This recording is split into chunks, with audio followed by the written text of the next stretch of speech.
Saudara Presiden Joko Widodo memastikan mega proyek pembangunan IKN diinisiasi pemerintah untuk mengatasi masalah ketimpangan ekonomi antar daerah di tanah air. Jokowi menegaskan perkembangan ekonomi nasional masih terjadi ketimpangan di mana 58% PDB perekonomian Indonesia berada di Pulau Jawa. Selain itu, saudara, pembangunan IKN sudah diatur dalam Undang-Undang Nomor 3 Tahun 2022 tentang Ibu Kota Negara. Hal ini diungkap Jokowi menanggapi kritik Capres nomor urut 1 Anies Baswedan terkait pembangunan IKN.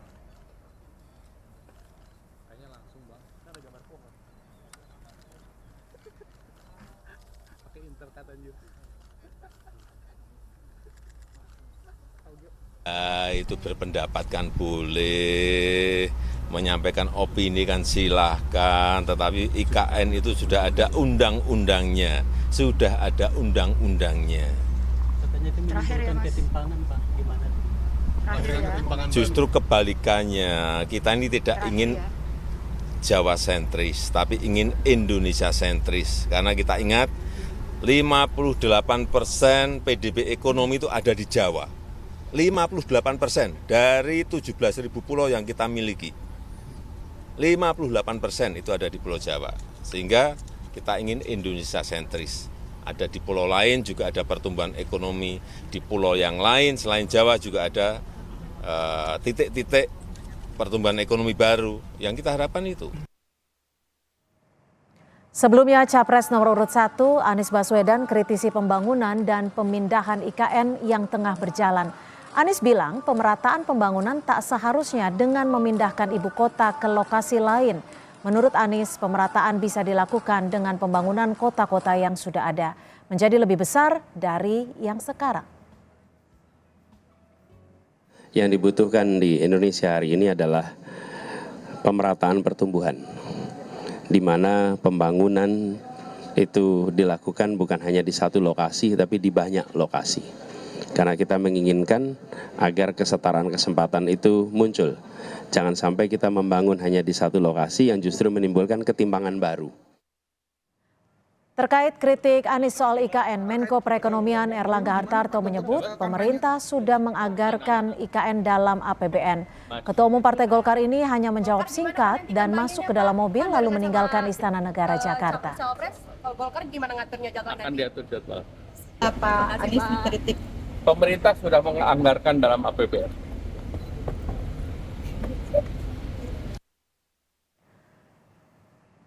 Presiden Jokowi membalas kritik Anies Baswedan soal pembangunan IKN yang dinilai bakal menimbulkan ketimpangan baru. Kritik Anies soal IKN beberapa kali disampaikan ke pemilihnya. Apa yang disasar melalui isu ini? Untuk mengulasnya sudah hadir di studio Kompas TV juru bicara Timnas Amin, Pak Ahmad Fathul Bari, dan melalui sambungan virtual juru bicara TKN Prabowo Gibran, Pak Irwan Veko. Selamat sore Pak Irwan dan juga Pak Fathul. Terima kasih Pak Fathul sudah bergabung bersama kami di studio. Mas Cynthia, Mas Fathul. Pak Fathul, ini menolak IKN garis besar alasannya apa sih yang paling krusial? Ya, kalau yang disampaikan oleh Mas Anies ya, sebetulnya memang lebih ke aspek substansinya, yakni soal pemerataan. Dan kalau yang kemarin disampaikan oleh PKS lalu disambut kembali oleh Mas Anies, memang kita tegas akan mengkampanyekan bahwa ketika nanti kita menang, salah satu hal yang mau kita perbaiki adalah kita ingin mengembalikan Jakarta sebagai ibu kota negara. Karena ada beberapa aspek yang kita lihat, misalnya aspek historis bahwa Jakarta ini memang punya sejarah besar tentang pembangunan bangsa ini, bahkan sebelum bangsa ini diproklamasikan. Lalu yang kedua, aspek pembangunan. Dalam hal itu kita ingin adanya pemerataan pembangunan di berbagai wilayah, tidak hanya fokus di satu wilayah, apalagi wilayah yang baru dibentuk. Yang ketiga kita ingin bahwa ke depan hal-hal yang menjadi competitive advantage masing-masing daerah itu juga bisa dikembangkan. Kalimantan ini kan paru-parunya Indonesia salah satunya. Dan kita ingin ke depan pengembangan basis perkotaan berdasarkan karakteristik masing-masing sebagai bagian dari harapan kita juga untuk pelestarian lingkungan itu bisa dikembangkan. Itu secara umum garis besarnya. Tetapi apa yang disampaikan Mas Anies yang kita sudah lihat di berbagai media bahwa kita berharap adanya pemerataan pembangunan, bukan sekedar hanya membangun satu kota yang jadi ibu kota lalu kita pindah dan menggunakan anggaran sangat besar, tetapi yang diharapkan adalah pemerataan di masing-masing perkotaan. Dan ini dipertegas dengan berbagai faktor, berbagai riset yang dikembangkan, baik itu oleh World Bank misalnya, yang melihat adanya ketimpangan financial gap misalnya di antara beberapa kota yang ada di Indonesia dalam pemenuhan hak-hak dasar bahkan terkait transportasi dan sebagainya itu masih sangat minim sekali. Tapi kalau bicara soal IKN kan sudah jelas bahwa undang-undangnya juga sudah ada. Artinya bukankah mau tidak mau harus dilanjutkan? Ya pertama kalau undang-undang itu kan produk kebijakan ya, dan tentu ini hal yang masih bisa ke depan kita lihat lagi kalau memang itu dianggap oleh publik, oleh masyarakat yang diaspirasikan melalui partai politik yang ada di parlemen, ya perlu kita revisi dan itu sah-sah saja. Bahkan itu menjadi hal yang wajar kalau kita melihat aspek substansi dalam kebijakan. Oke, saya akan ke Pak Irwan. Pak Irwan, selain alasan undang-undangnya sudah ada, apa yang menjadi solusi ataupun alasan utama untuk melanjutkan IKN ini ketika banyak juga pihak yang kontra? Ya, justru saya mau bertanya tuh ke Mas Patul. Bagaimana caranya tuh IKN kembali ke Jakarta atau tetap di Jakarta?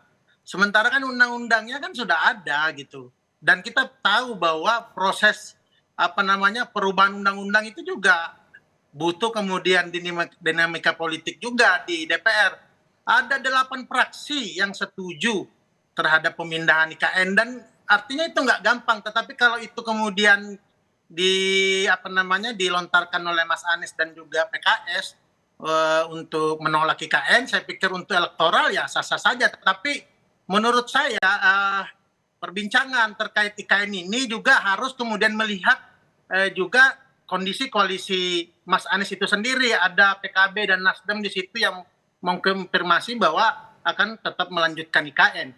Kemudian yang kedua, permasalahan yang disampaikan oleh Mas Anies terkait pemerataan pembangunan itu justru logikanya kebalik. Karena justru kontribusi pertumbuhan ekonomi selama ini terhadap negara itu 15% dari Indonesia, hanya 15% dari Indonesia Timur, 85%-nya ada di Jawa dan Sumatera. Sehingga perpindahan IKN ini kami melihat inilah kemudian merupakan transformasi pertumbuhan ekonomi, juga sebenarnya transformasi peradaban untuk Indonesia menuju Indonesia Emas 2045. Mengapa? Karena sebenarnya kalau alasannya dana IKN itu untuk membangun kota-kota, beberapa kota, kalau tidak salah 14 kota yang ingin dibangun, sebenarnya tanpa IKN pun kan pembangunan kota ini juga terus berjalan. Bahkan tiap tahun anggaran kota-kota besar itu juga meningkat karena anggaran kota itu sebenarnya tergantung daripada pendapatan asli daerahnya, kemudian dana bagi hasilnya, dan juga transfer keuangan daerah melalui dana alokasi khusus, dana alokasi umum, kemudian hibah dan lain-lain. Ya. Itu juga terus meningkat tiap tahunnya bagi kota-kota besar itu. Tetapi saya ingin sampaikan bahwa sebenarnya kami juga di Prabowo fokus untuk melanjutkan IKN juga. Kemudian kita juga punya program untuk tetap membangun 10 kota yang ada di seluruh Indonesia gitu. Baik, gimana Pak Fatul untuk menanggapi hal ini? Ya, yang pertama tadi soal proses kebijakan ya. Proses kebijakan itu ya hal yang alamiah. Bahkan kalau bisa dibilang salah satunya, ini lebih dari satu bahkan, Undang-Undang IKN ini yang sebelum menjadi RUU IKN, ini salah satu produk kebijakan Jokowi. Yang pertama, dia tidak pernah kampanyekan. Yang kedua, prosesnya pun juga sangat cepat, tidak melibatkan partisipasi publik yang cukup baik, dan itu diambil dalam proses yang terburu-buru. Padahal yang ingin dihasilkan adalah sebuah undang-undang yang sangat luar biasa. Baik itu sangat fundamental karena memindahkan ibu kota, yang kedua anggarannya luar biasa besar. Dan ini makanya proses sebetulnya kita balik lagi. Ini sebagai kritik dalam proses peraturan perundang-undangan kita, proses pembuatannya pun juga bermasalah. Sehingga ketika kita ingin merevisinya, ataupun juga ingin men-challenge bahwa nanti kita ke depan akan melakukan perubahan penting dalam aspek ini, tentu hal yang bisa argumentatif gitu. Yang kedua kalau aspek substansi misalnya, tadi dikatakan misalnya proses-proses perkotaan selama ini mungkin dianggap biasa-biasa saja, ya buktinya banyak sekali ketimpangan. Ketimpangan ini kan luar biasa di mana-mana dan itu dibuktikan dengan hasil-hasil riset gitu.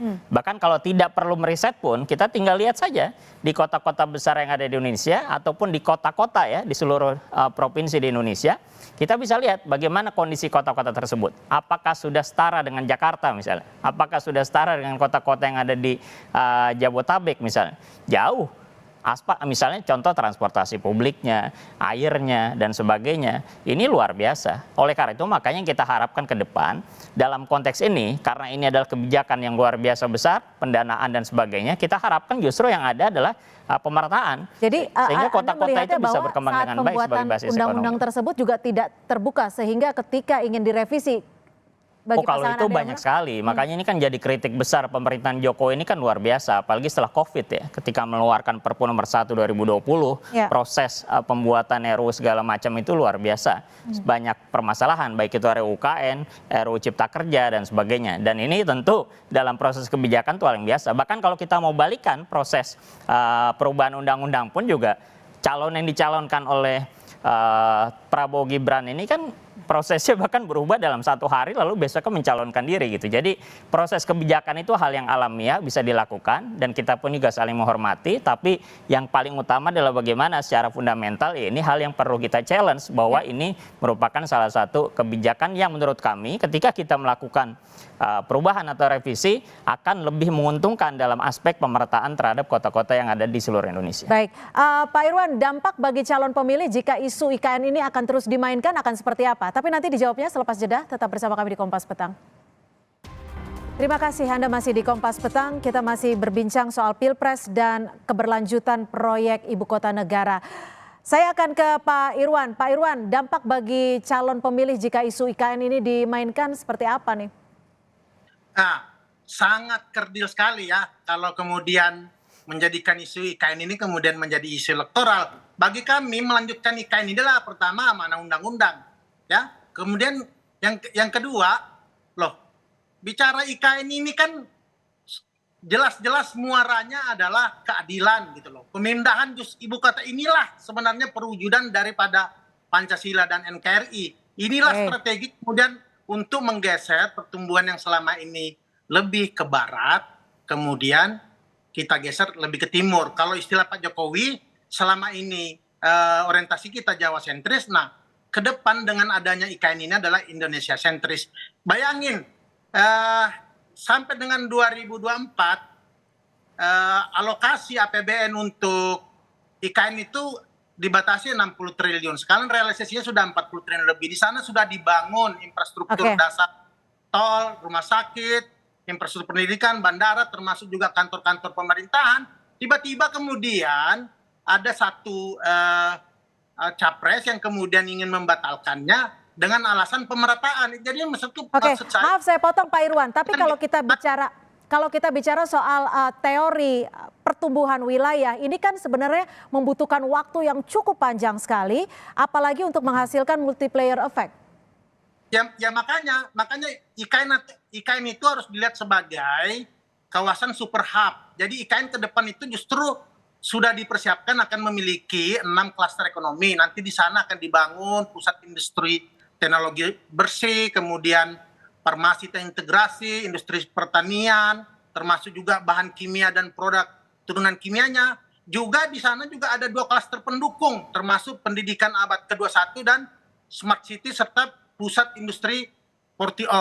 Nah, ini yang saya sampaikan tadi, membandingkan dengan pembangunan pemerataan kota-kota dengan sebuah terobosan transformasi bangsa berupa ibu kota negara ini tentu keliru. Ya, karena kami juga akan melanjutkan IKN, tetapi di sisi lain kami akan tetap membangun 10 kota yang akan disulap menjadi kota dengan teknologi tinggi. Baik di Sumatera, kemudian di Jawa, termasuk di Pulau Kalimantan, juga di Papua, Maluku, dan Nusa Tenggara. Baik, Pak Fatul, kalau melihat isu ini kan tiba-tiba langsung gempar seperti itu ya. Apa sih yang menjadi tujuan tim Amin ini menaikkan isu ini? Apakah untuk menggrab pemilih-pemilih di megapolitan? Yang jelas ini kan isu gagasan ya. Jadi kalau kita bilang kerdil ya salah besar. Kerdil itu kalau kita dalam pemilu tuh isunya isu-isu yang tidak penting, gimmick misalnya. Tapi ini isu yang memang jadi kebijakan dan kebijakan yang dampaknya besar. Anggaran besar. Bayangkan Anda bisa mengambil angka ratusan triliun dalam pembangunan IKN ini. Ini bukan hal yang remeh-temeh, ini luar biasa besar dalam kebijakan. Jadi kalau kita mengerdilkan diri kita sendiri, menganggap isu ini menjadi isu yang kerdil karena gagasan itu justru kita angkat, ya ini hal yang salah juga. Jadi basisnya bukan basis elektoral. Basis elektoral ya pasti setiap capres ini kan basis elektoral. Ada yang mungkin joget misalnya atau yang mungkin menggarap segmen tertentu, yaitu sah-sah saja karena memang semua ingin punya basis elektoral. Tapi yang kita ingin sampaikan ya aspek gagasan bahwa pentingnya pertama adalah hal yang paling prinsip bahwa pembangunan di Indonesia ini perlu pemerataan. Bahwa kenapa Mas Anies selalu menyampaikan kita pernah melewati fase-fase satu bangsa, satu negara, dan yang diharapkan adalah satu kemakmuran. Ya karena sampai detik ini perasaan orang untuk merasa bahwa kita punya negara besar seperti Indonesia saat ini, tapi ternyata pemerataannya juga masih sangat minim. Nah, oleh karena itu isu ini pun juga bagian dari isu pemerataan yang penting diperhatikan oleh seluruh pemangku kebijakan dan apalagi menjadi calon presiden. Jadi bisa dipastikan bahwa ini bukan sekedar gimmick politik, gimmick pilpres, tapi akan diberlakukan jika memang nanti tim Amin menang. Ya ini gagasan, makanya kalau dalam konsep besar visi misi itu kan salah satu yang kita baca dalam visi misi itu adalah aspek pemerataan.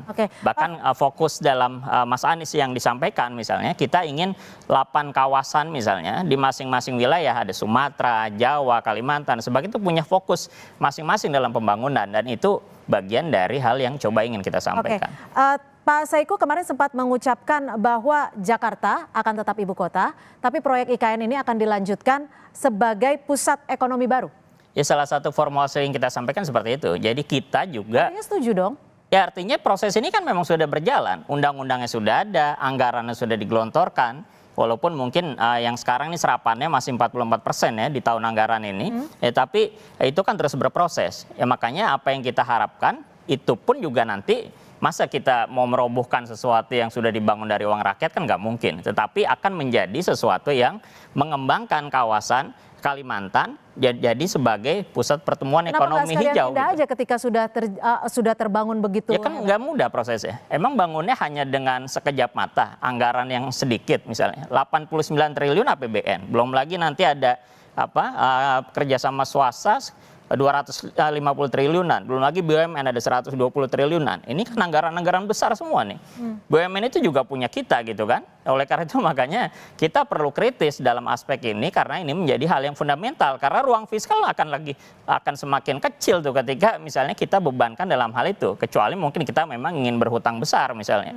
Dan dengan beban hutang yang sudah ada, kemarin ada kasus kereta cepat dan sebagainya, ini tentu menjadi permasalahan yang fundamental. Apakah keputusan ini, statement yang disampaikan Mas Anies ini juga menjadi kompak di koalisi? Sudah sepakat dengan hal ini? Ya tentu kalau hal yang terkait dengan Jakarta tapi ibu kota yang jadi kampanye gagasan PKS, ini kan hal yang sudah kami gaungkan ya. Sedangkan Mas Anies lebih ke aspek substansi soal pemerataan dan mengkritisi soal pembangunan IKN yang banyak aspek yang perlu kita soroti. Tapi ke depan saya yakin ini terus bergulir dan bagus sebetulnya publik ditampilkan soal perdebatan gagasan yang fundamental karena perubahannya sangat besar, pindah ibu kota plus anggarannya menggunakan anggaran yang luar biasa besar, ratusan triliun.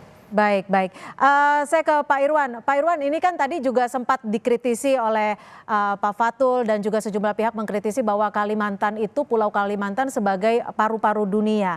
Jadi pertumbuhan ekonomi hijau dan dibutuhkan pelestarian lingkungan. Bagaimana Anda menanggapi hal ini? Kalau bicara mengenai Borneo, apalagi Kalimantan sebagai kemudian pusat ya hutan tropis, hutan alam, perlu diketahui Mbak, IKN itu 100% semuanya itu ada di hutan tanaman industri. Hutan tanaman industri itu jatuhnya dia hutan produksi. Dan itu sebenarnya sebelum jadi IKN sekarang itu sebenarnya semua udah di land clearing itu. Dan kemudian berganti jadi hutan tanaman. Jadi kalau bicara isu kelestarian hutan, justru sebenarnya nggak bisa dihubungkan dengan IKN karena justru ke depan IKN itu dijadikan jadi salah satu forest city gitu. Termasuk juga saat ini kondisi hutan di Kalimantan, baik secara keanekaragaman hayati juga prioritas pemerintah pusat maupun pemerintah daerah juga tetap kemudian itu menjadi prioritas. Ya. Jadi justru saya melihat tadi, saya kembali tadi sedikit Mbak Cynthia terkait gagasan yang dikatakan Mas Fatul. Ini gagasan yang bagaimana? Menurut saya gagasan ini, kalaupun memang ingin disampaikan kepada seluruh bangsa Indonesia, lebih baik ini diharmonisasikan dulu di dalam internal koalisi, karena kan lucu gitu loh. Ini kemudian nanti Pak Anies kemudian PKS ingin menolak IKN, tetapi sebenarnya mengharmonisasi koalisi aja nggak mampu. Gimana kemudian mampu mewujudkan gagasan yang disampaikan ke publik ini? Justru hanya menimbulkan keributan. Kami juga di Kalimantan resah kok mendengar seperti ini. Kenapa? Ya itu tadi, puluhan tahun kita di Kalimantan berkontribusi besar terhadap PDB nasional. Kalimantan Timur itu Mbak, 630 triliun tiap tahunnya menyumbang PDRB terhadap PDB nasional. Kalau 630 triliun tiap tahun kita sumbangkan, mengapa 60 triliun untuk membangun kawasan pusat, kawasan inti pusat pemerintahan ini kemudian diributkan? Kalau memang tidak mampu, ya udah biarkan kami di Kalimantan Timur yang membangun IKN ini untuk negeri ini. Kami cinta terhadap NKRI ini. Tetapi bagaimana perasaan terhadap tiba-tiba PKS menyatakan tetap di Jakarta sementara ini sudah menjadi sebuah amanah undang-undang. Menurut saya sebelum itu dilemparkan ke publik sebagai calon presiden, mending Pak Anies mengharmonisasikan dulu gagasannya ini, gagasan yang dianggap bagus ini di dalam koalisi, karena kemarin cawapresnya Caimin mengatakan bahwa sampai dengan kemarin dia meyakini undang-undang IKN harus dilaksanakan. Baik, terakhir singkat Pak Fatul, hanya dinilai sebagai menciptakan keributan saja, singkat saja tanggapan Anda? Ya enggak lah, justru ini gagasan yang fundamental. Kalau soal harmonisasi ini kan juga berproses ya. Ya perubahan-perubahan juga simpel. Ini mohon maaf dengan segala hormat Bung Irwan saja kan nih partainya dengan sangat mudah pindah kemarin kan. Ini tentu bukan sesuatu yang dinamis gitu. Jadi kita nggak perlu khawatir soal itu, dan ke depan pasti ini akan jadi pembicaraan yang didudukan secara setara dalam pembahasan yang objektif dan juga setara di antara semua pihak gitu. Baik, dinilai cukup setara bagi semua pihak. Terima kasih juru bicara Timnas Amin, Pak Ahmad Fathul Bari, dan juga juru bicara TKN Prabowo Gibran, Pak Irwan Veko sudah bergabung bersama kami di Kompas Petang. Selamat sore. Terima kasih Mbak Cynthia, Mas Fatul.